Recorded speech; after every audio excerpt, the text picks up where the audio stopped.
Had a video in Hindi recommending that India's Prime Minister should have spoken in English at the White House. He did speak in English in Congress, US Congress. And one thing that he said was really interesting. If India's IT cell was as smart as they let you believe on Twitter, they would have capitalized on this brilliant performance. They haven't done so. And second thing, which he didn't do, but we could have done, very dramatic idea. My problem with these speeches is not what language they are given. These days, the speeches don't say anything. It's so boring, just mouthing those same old platitudes like "I salute you," "You welcome me," "We are together in this," inclusiveness. Means it just doesn't mean anything. I don't even know why they bother giving the speeches. Why not just WhatsApp it to each other what you're going to say and don't write anything new? Just use the same speech for all the nation. Just cut and paste the nation's name out. Means this artificial intelligence is making me crazy. We very soon will not be able to find the way to our bedroom from our kitchen unless we use GPS. In old days, though social media was not there, you could have speeches that like memorable one liners and you would always remember them. And that could be intentional or unintentional. Means like Franklin Roosevelt said after Pearl Harbor, we have nothing to fear but fear itself. Gettysburg Address by Lincoln, The Last Devotion. Or Winston Churchill. We don't like Churchill much in India, but what he said during the height of Hitler's power, very simple. We shall not flag or fail. We will go on to the end, if necessary, alone, if necessary, for years. In 2.5 sentences, the entire plan for the Second World War was out. But let's not only talk about foreigners. Jawaharlal Nehru, in that Tryst with Destiny speech, he said, "At the stroke of midnight, as the world sleeps, India awakes to a new freedom." To be truth, that is not factually accurate because the whole world was awake while it is midnight in India. But it sounded very nice. Janab Jinnah, the founder of Pakistan, he didn't speak Urdu for nuts, like he couldn't speak Urdu. So at the end of his speech at Pakistan's independence, um, he suddenly said Pakistan in the bag. And the analysts were thinking, what the heck does he mean? When asked, he said, "Oh, I was just trying to say Pakistan Zindabad." He wanted to have at least one sentence in Urdu. But that line means that becomes a meme. And you remember the whole thing based on that one line. Like when Kennedy said uh, that don't ask what your country can do for you, but what you can do for your country.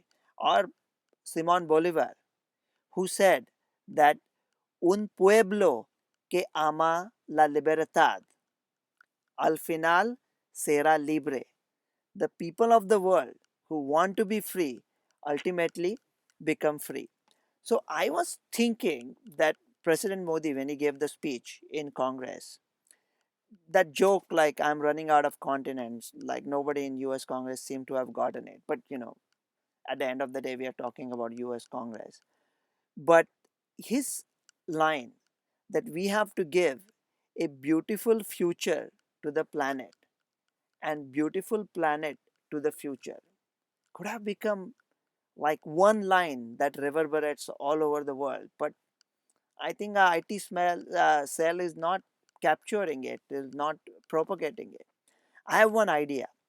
Means you really have to take the like shake things up and do something that will remember, not this whole like same word like so my idea was Bernie Sanders. I don't know how known or popular he is in India, but Bernie is the darling of one third of America to who are to the left of the political spectrum. And one thing about Bernie, whether you like with his ideology or not, he's a genuinely good guy. Means he believes what he believes and he'll do anything and he never changes. He's not a politician. He he's like a really upright guy. And he tweeted that what about the religious freedom and minorities in India? And if you are any future democratic politician, you may do well in the general election, but to get through the gauntlet of democratic primary, you have to pay homage to Bernie and Bernie's people. So all future US democratic politicians will be in mold of Bernie to some extent. So Modi ji could have capitalized on the tweet. Means, look, you have to give press conferences. Means you have to. I was saying during the pandemic, that it has to be open, and let there be a gotcha moment. Whatever it is, you need to be able to talk to the press freely once a week. My idea was Prime Minister Modi singles out Bernie Sanders in the U.S. Congress chamber. Take the bull by its horn.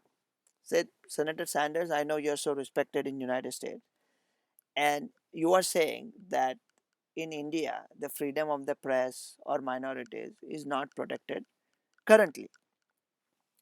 Look, the democracies evolve. When United States first came into the being as a democratic nation, at that time, Obama couldn't have voted because he was black. Hillary could not have voted because she's a woman, and Biden or Sanders couldn't have voted because they don't own property. But democracies evolve. India is already at a place where we feel that there is freedom of press. If you don't believe us, I invite you to be my guest. Come back with me to India on my plane. Talk to anybody that you want, interview anybody, talk to any press member, see for yourself what the situation on the ground is, and if you like what you see, tweet about it. That could have been a speech to remember. But I think the Prime Minister did a fair job and spoke well at the U.S. Congress. Dr. Ravi Godse.